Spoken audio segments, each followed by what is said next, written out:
Selamat sore, perkenalkan nama saya Frans Sinarta Ginting. Salam Planters.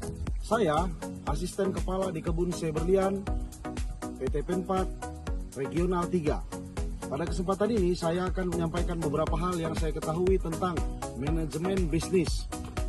Saksikan.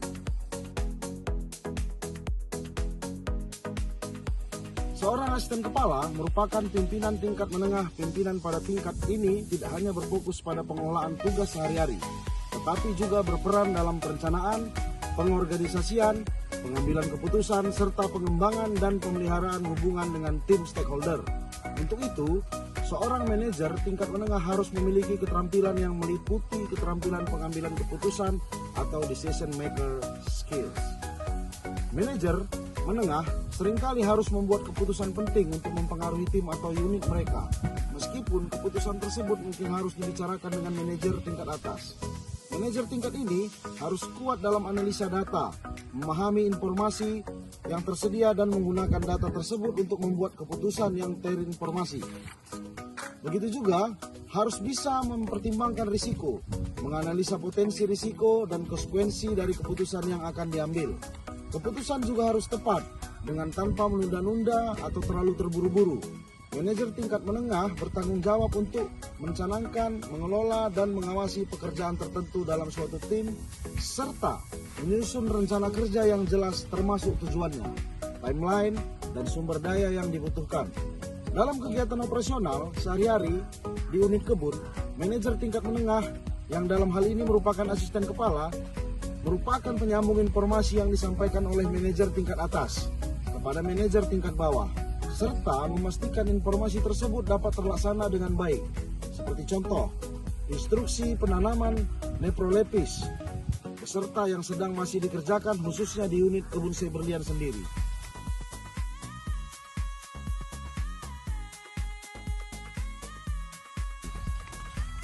Asisten kepala bertugas menyampaikan maksud dan tujuan program ini, sistematis pengerjaannya, serta mengevaluasi kerja dari setiap masing-masing updeling hingga memberikan report kepada manajer tingkat atas.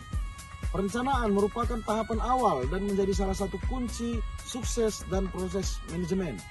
Perencanaan yang baik mencakup identifikasi peluang, ancaman, serta kekuatan dan kelemahan internal perusahaan dan menghasilkan langkah-langkah konkret yang diambil.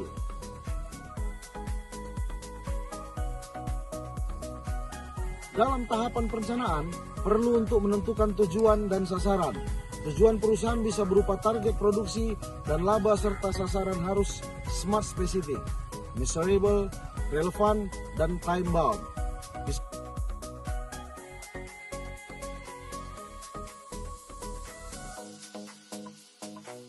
Samping itu, perusahaan harus melakukan analisa situasi dengan menggunakan analisa SWOT, Strength, Weakness, Opportunities, dan Threats. Untuk memahami kondisi internal dan eksternal, perusahaan ini membantu mengidentifikasi area yang membutuhkan perbaikan dan peluang yang dapat dimanfaatkan serta tujuan yang ditetapkan. Perusahaan perlu menyusun strategi yang tepat untuk mencapainya. Sebagai contoh di Kebun C. Berlian sendiri, untuk memastikan target produksi tercapai, maka perlu pengawasan kegiatan proses produksi untuk memastikan losis seminimal mungkin, seperti pelaksanaan kapspeksi, pengamanan areal rawan pencurian.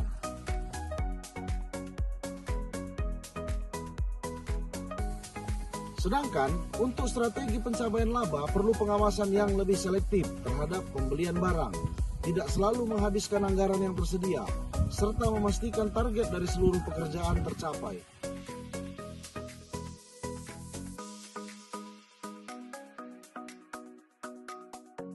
Selanjutnya, dalam hal pengendalian yang merupakan proses untuk memastikan bahwa aktivitas perusahaan dapat berjalan sesuai dengan rencana yang telah dibuat, serta melibatkan pemantauan dan evaluasi.